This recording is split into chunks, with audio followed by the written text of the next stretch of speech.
स्वागत है इस नए विश्लेषण में। आज हम एक बहुत ही दिलचस्प रहस्य सुलझाने वाले हैं। हम बात कर रहे हैं ऋग्वेद के एक बेहद रहस्यमयी और कह सकते हैं बिल्कुल अवास्तविक या सीरियल रूपक की। श्लोक 4.58.3। सदियों से दुनिया भर के विद्वान इस श्लोक को देखकर हैरान होते आए हैं। और सच कहूं तो ये सिर्फ कोई पुरानी कविता नहीं है। ये नजरिए का, पर्सपेक्टिव का एक ऐसा मास्टर क्लास है जो लिटरली हमारे सोचने के तरीके को पूरी तरह बदल सकता है। तो चलिए सीधे इसमें डाइव इन करते हैं। आज की हमारी चर्चा कुछ इस तरह आगे बढ़ेगी। सबसे पहले हम इस रहस्यमयी वैदिक वृषभ यानी बैल को समझेंगे। उसके बाद हम इसकी यज्ञ वाली व्याख्या देखेंगे, फिर व्याकरण की, और फिर ब्रह्मांडीय यानी कॉस्मिक व्याख्या पर बात करेंगे। और अंत में हम एक बहुत ही खास विषय छुएंगे, प्राचीन काल में निर्जीव वस्तुओं से बात करने का रहस्य। तो शुरुआत करते हैं हमारे पहले भाग से, रहस्यमयी वैदिक वृषभ, एक अद्भुत शरीर रचना। अब जो बौद्धिक पहेली हमारे सामने है उसका मूल श्लोक कुछ इस तरह है। चत्वारि श्रृंगास्त्रयवस्य पादा द्वे शीर्षे सप्तहस्तासोऽस्य त्रिधा बद्धो वृषभो रोरवीति महोदेवो मर्त्या आविवेश। अगर आप इसका सीधा अर्थ निकालें तो ये किसी मॉडर्न फैंटेसी फिल्म के सीन जैसा लगता है ना? मतलब एक महान देवता जो एक गरजते हुए वृषभ के रूप में नश्वर मनुष्यों के भीतर प्रवेश करता है। ये इमेज जितनी कैप्टिवेटिंग है उतनी ही अजीब भी है। और जरा इस वृषभ की शारीरिक रचना देखिए। ये कोई आम बैल नहीं है। इसके 4 सींग, 3 पैर, 2 सिर और 7 हाथ हैं। और ये 3 जगहों से बंधा हुआ है। अब आप सोच रहे होंगे कि ये अजीबोगरीब नंबर्स क्या हैं। खैर, ये कोई रैंडम नंबर्स या संयोग नहीं है। दरअसल यह एक बेहद कॉम्प्लेक्स कोड है। और आज हम यही देखेंगे कि कैसे अलग-अलग प्राचीन विचारधाराएं इन बिल्कुल सटीक संख्याओं को अपने अपने तरीके से डिकोड करती हैं। तो चलिए दूसरे भाग की ओर बढ़ते हैं, यज्ञ की व्याख्या यानी मीमांसा का दृष्टिकोण। अब मीमांसा दर्शन और शबर भाष्य के चश्मे से देखें तो ये जो सीरियल सा वृषभ है, ये कोई जानवर नहीं है। ये दरअसल यज्ञ यानी वैदिक अनुष्ठान का ही सबसे बड़ा मानवीकरण या पर्सोनिफिकेशन है। मीमांसा स्कूल के लिए यज्ञ ही वो सेंट्रल इंजन है जो पूरे ब्रह्मांड को चलाता है। उनके नजरिए से आप कोई भी प्राचीन रूपक उठा लें, वो घूम फिरकर यज्ञ की वेदी और पवित्र अग्नि की तरफ ही इशारा करता है। उनके लिए तो पूरी सृष्टि का बैलेंस इसी यज्ञ चक्र पर टिका है। अब जो बात सच में आपको हैरान कर देगी वो ये है कि इस जीव का शरीर एक यज्ञ के सेटअप से कितनी परफेक्शन के साथ मैच करता है। देखिए, 4 सींगों का मतलब है यज्ञ के 4 मुख्य पुरोहित, होता, अध्वर्यु, उद्गाता और ब्रह्मा। यही वो 4 लोग हैं जो पूरे अनुष्ठान को दिशा देते हैं। 3 पैरों का मतलब है दिन में 3 बार दी जाने वाली आहुतियां यानी सवन, यानी सुबह, दोपहर और शाम। और जो 2 सिर हैं वो है यज्ञ को स्पॉन्सर करने वाले यानी यजमान और उनकी पत्नी। तो देखा आपने, ये अवास्तविक सा बैल असल में एक बहुत ही सिस्टमैटिक अनुष्ठान का ब्लूप्रिंट है। और वो 7 हाथ, वो असल में 7 प्रमुख वैदिक काव्यात्मक छंद या मीटर्स हैं जो अनुष्ठान को एक खास लय देते हैं, जैसे गायत्री, त्रिष्टुभ और जगति। आप इन्हें सिर्फ पंक्तियां मत समझिए, ये वो एनर्जी हैं जो मंत्रों में जान फूंकती हैं।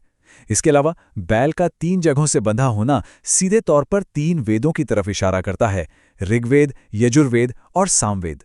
इन्हीं तीनों से मिलकर तो पूरा यज्ञ अपना आकार लेता है। तो फिर इस रूपक में गरजने का क्या मतलब हुआ? मीमांसा के हिसाब से ये वृषभ रोरवीति है, यानी जोर जोर से गरजता है। लेकिन ये गर्जना असल में पुरोहितों द्वारा गाए जाने वाले मंत्रों की गूंज है। जब ये सारे मंत्र एक साथ पूरे जोर से पढ़े जाते हैं तो वो एक बैल की गर्जना जैसा ही पावरफुल इफेक्ट पैदा करते हैं। और इस महान देवता का मनुष्यों में प्रवेश करने का सीधा सा मतलब है वो वरदान या आशीर्वाद जो यज्ञ करने वाले मनुष्य को मिलता है। बिल्कुल परफेक्ट इंटरप्रिटेशन है ना? अब आते हैं हमारे तीसरे भाग पर, व्याकरण की व्याख्या, महाभाष्य का दृष्टिकोण। यहाँ आचार्य पतंजलि एक बहुत ही शानदार भाषाई छलांग लगाते हैं। वो कर्मकांड को पूरी तरह पीछे छोड़ देते हैं। इसे समझने के लिए हमें शब्द ब्रह्म के कॉन्सेप्ट को समझना होगा। ये एक ऐसा विचार है जहां भाषा सिर्फ कम्युनिकेट करने का टूल नहीं है। जरा इमेजिन कीजिए, जैसे आज के टाइम में कंप्यूटर के लिए बाइनरी कोड ही उसकी पूरी रियलिटी होता है, ठीक वैसे ही यहाँ ईश्वरीय शब्द या भाषा अपने आप में ब्रह्मांड का मूल ताना बाना है। मतलब ये पूरी दुनिया सिर्फ शब्दों और ध्वनियों का ही एक बड़ा विस्तार है। और अब ये देखना लिटरली माइंड ब्लोइंग है कि कैसे वही सेम शारीरिक रचना अब पूरी तरह से ग्रामर यानी व्याकरण के सांचे में फिट हो जाती है। वो 4 सींग अब 4 तरह के शब्द बन गए हैं, संज्ञा, क्रिया, उपसर्ग और निपात। किसी भी भाषा के यही तो 4 पिलर्स होते हैं। 3 पैर हमारे समय के 3 कालों को दिखाते हैं, पास्ट, प्रेजेंट और फ्यूचर। और वो 2 सिर, वो शब्दों की 2 तरह की एंडिंग्स हैं, सुबंत जो संज्ञा या नाउन से जुड़ते हैं और तिंगंत जो क्रिया या वर्ब से जुड़ते हैं। मतलब जो कलतर यज्ञ का ब्लूप्रिंट था वो अचानक से भाषा विज्ञान का एक मास्टरपीस बन गया। और ये रूपक इंसानी शरीर में ध्वनि या साउंड प्रोड्यूस होने के साइंस को भी क्या शानदार ढंग से पकड़ता है।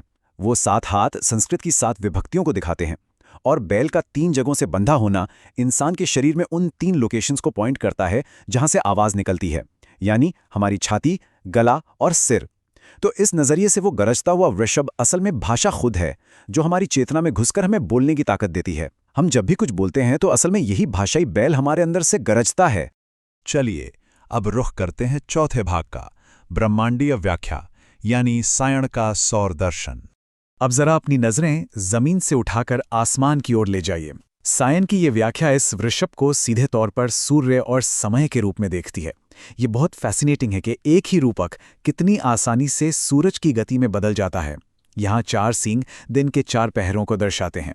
3 पैर साल की 3 मुख्य ऋतुओं का प्रतीक है, सर्दी, गर्मी और मानसून। और 2 सिर वो सूर्य के 2 रास्तों उत्तरायण और दक्षिणायन को रिप्रेजेंट करते हैं। देखा जाए तो ये एक बेहद खूबसूरत कॉस्मिक घड़ी है जिसे बस एक बैल की इमेज में ढाल दिया गया है। इस कॉस्मिक या लौकिक व्याख्या में ये वृषभ कोई और नहीं बल्कि बारिश लाने वाला सूर्य है, और उसका गरजना असल में बादलों की वो भयंकर गड़गड़ाहट है जो धरती को जीवन देती है। ये वृषभ सुबह, दोपहर और शाम इन 3 दैनिक कालों में बंधा हुआ है। और इसके मनुष्यों में प्रवेश करने का क्या मतलब है?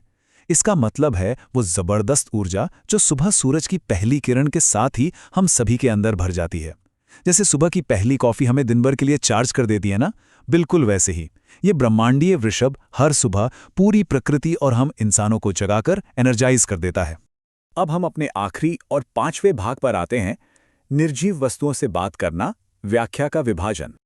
आपने शायद नोटिस किया होगा कि प्राचीन ग्रंथों में अक्सर घास, पत्थर या नदियों जैसी निर्जीव चीजों से ऐसे बात की जाती है जैसे उनमें जान हो। आखिर क्यों? इसका पहला जवाब हमें अर्थवाद में मिलता है। अर्थवाद बेसिकली एक काव्यात्मक प्रशंसा है, किसी चीज को ग्लोरीफाई करने का तरीका। इसे एकदम सच या फैक्ट नहीं मान लेना चाहिए। सोचिए, आज भी तो हम कभी कभी झुझलाकर अपनी कार या स्लो चल रहे लैपटॉप से बात करने लगते हैं, राइट? हमें पता है कि वो सुन नहीं रहे हैं, लेकिन ये बस हमारी भावनाओं को एक्सप्रेस करने का एक नेचुरल तरीका है।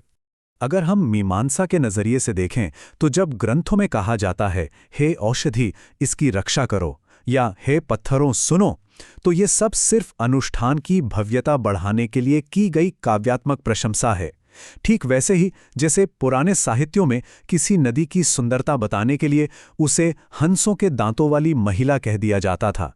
यहाँ शब्दों को लिटरली नहीं लेना है, ये बस रूपक हैं जो उस पूरे कर्मकांड के इमोशन और उसकी पावर को एम्प्लीफाई करने के लिए इस्तेमाल किए गए हैं। लेकिन रुकिए, कहानी का एक दूसरा पहलू भी है। आदि शंकराचार्य का वेदांत दर्शन एक बिल्कुल ही अलग रियलिटी हमारे सामने रखता है। वो बात करते हैं अभिमानी देवता के सिद्धांत की। इसका मतलब है कि हर निर्जीव प्राकृतिक तत्व को कंट्रोल करने वाली एक सचेत चेतना या कॉन्शियसनेस होती है। इसे आप ऐसे समझ सकते हैं जैसे किसी कंप्यूटर हार्डवेयर को चलाने वाला कोई इनविजिबल सॉफ्टवेयर। वेदांत कहता है कि जब वेदों में जल या धरती से बात की जाती है तो वो संवाद उस फिजिकल पानी या मिट्टी से नहीं हो रहा है, बल्कि उस सॉफ्टवेयर से हो रहा है, यानी उसे चलाने वाली चेतना से हो रहा है। तो यहाँ सबसे दिलचस्प बात क्या है? जब ग्रंथों में लिखा होता है कि पृथ्वी बोली या जल बोला, तो मीमांसा इसे सिर्फ अर्थवाद या पोएटिक अतिशोक्ति मानता है। इसके उलट वेदांत इस बात पर पूरा जोर देता है कि भाई ये बातचीत सच में उस तत्व को चलाने वाली सचेत चेतना से ही की जा रही है। अब देखिए, दोनों ही दृष्टिकोण अपनी अपनी जगह पर सोर्स मटेरियल को देखने का एक बहुत ही गहरा और न्यूट्रल नजरिया देते हैं। हम यहाँ किसी एक को सही या गलत नहीं कह रहे हैं, ये दोनों बस रियलिटी को समझने के 2 अलग अलग फ्रेमवर्क्स हैं। तो इस पूरे सफर के बाद हमारे दिमाग में एक बहुत ही गहरा सवाल जरूर आना चाहिए। अगर कोई एक सिंगल प्राचीन श्लोक एक ही समय में एक यज्ञ का ब्लूप्रिंट भी हो सकता है, एक ग्रामर का फॉर्मूला भी हो सकता है और पूरे ब्रह्मांड का मैप भी हो सकता है, तो जरा सोचिए हमारी जो रियलिटी है वो उस चश्मे या लेंस से कितनी ज्यादा शेप होती है जिससे हम उसे देखते हैं। है ना कमाल की बात? प्राचीन ग्रंथों की यह गहराई हमें लिटरली यही सिखाती है कि अर्थ की परतें असीमित हैं। इस विश्लेषण में हमारे साथ जुड़ने के लिए आपका बहुत बहुत शुक्रिया। मिलते हैं अगले सफर में।